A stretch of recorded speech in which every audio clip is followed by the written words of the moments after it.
আচ্ছা, আপনাদের ছোট জিনিস বুঝাই। ও যদি নির্দোষ হয়ে থাকে তাহলে ও কেন আপোষনামা নিয়ে আসলো? আমি আপনাদেরকে ভিডিওটা শেয়ার করছিলাম যে আপোষনামায় ও আমাদেরকে বলতেছে যে যদি আপোষনামায় সাইন না করি আমাদেরকে ও মামলা দিবে। আর তাই হলো, ঠিক আছে। কিডন্যাপের অভিযোগ এনে ও আমাকে চাঁদাবাজি মামলা দিল। কেন কিডন্যাপ করছে? কারণ পুলিশ তার প্রমাণ পায়নি। এই জন্য কি উপরে পাওয়ার দিয়ে পুলিশকে চাপ দিয়ে ওইখানে চাঁদাবাজি মামলা দেওয়া হয়েছে ওইখানে। তারপরে কি আমি যখন ধর্ষণ চেষ্টা মামলা করলাম তো তার পক্ষে কোনো স্টেপ নেওয়া হইতেছে না, কারণ ওর কাছে পাওয়ার আছে, উপরি পাওয়ার আছে, সাংবাদিক তো উপরি পাওয়ার আছে। আর দ্বিতীয় হচ্ছে যদি আমি চিন্তা করেন তো আমাকে 2 দিন আগে বললো যদি আপোষনামায় সাইন না করি তাহলে মামলা দিবে, তাই দেওয়া হলো। আপোষনামায় কি ছিল জানেন? আপনাদের আপোষনামার ছবিটা দিচ্ছি আমি।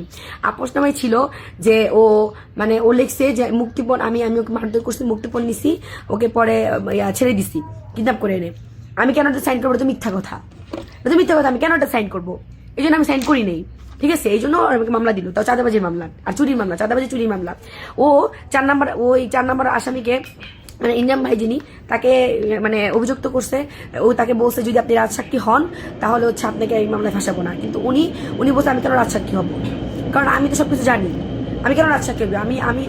উনি চাইলে আমাদেরকে ফাঁসিয়ে দিতে পারতো, কিন্তু আসলে এখানে চাইলে অনেকে আমাদের ফাঁসিয়ে দিতে পারতো। ওরা বারবার মানে ওর মূল ইন্টেনশন আমাকে ফাঁসানো। ও বারবার ওই 3 জনকে এসে বলতেছে যে যে 3 জন অভিযুক্ত আমি ছাড়াও তোমরা নিজেদের, আমি তোমাদেরকে সেভ করবো, তুমি মেয়েকে ফাঁসাইতে হবে, তোমরা 3 জন রাজসাক্ষী হবা।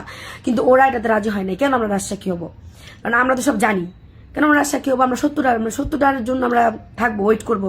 আপনারা কেন আমাদের চাপ দিয়ে কি আপনারা রাজসাক্ষী বানাবেন নাকি? এই জন্য মামলা দিল, চাঁদাবাজি মামলা, ঠিক আছে। এই জন্য আমার যে ধর্ষণ চেষ্টা মামলা সেটার পক্ষে কোনো স্টেপ নাই। হ্যাঁ, ও কেন চাঁদাবাজিতে প্রমাণ ও দিতে পারবে? ওর যে আমি চাঁদাবাজি করছি এর কোনো প্রমাণ দিতে পারবে? কোন প্রমাণ দিতে পারবে না। এটা কি ভিডিও ছাড়ছে যে কোন 2টা মহিলা করতেছে পা ধরে মাপ চাবে, লাইট করবে? ওই 2টা মহিলা কারা? আমার মা কালকে নিজে থানায় গেছে, আমার গার্জিয়ান আমার থানায় গেছে, ওইটা কারা? ওকে ওই মহিলাগুলা কারা? আমি তো চিনি না ওই মহিলাগো, আমি তো চিনি না। যদি এমন হইতো ওদের সাথে আমাকে দেখা যেতেছে তাহলে বোঝা যেত।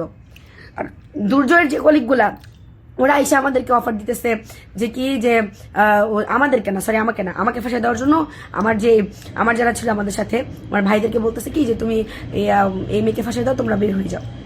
এগুলো তো আমি আপনাদের সামনে আমি পোস্ট করছি অলরেডি, আর অনেক ভিডিও আছে যেগুলো আস্তে আস্তে পোস্ট হবে। যেহেতু ও থামতেছে না, আমিও থামবো না ইনশাল্লাহ।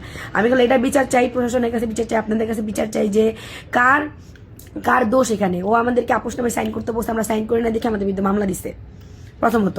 আর দ্বিতীয়ত হচ্ছে যে ও তো ঢাকা ও গাজীপুর আসবে কেন? ওর কথা হচ্ছে আমি নিউজের কথা বলে আনছি, কিডন্যাপ করছে ওকে, তাহলে চাঁদাবাজি মামলা দিবে কেন? এখানে যদি আপনারা একটু বিবেক খাটাইয়া যদি এটা চিন্তা করেন তাহলে বহুত কিছু আপনারা পাবেন।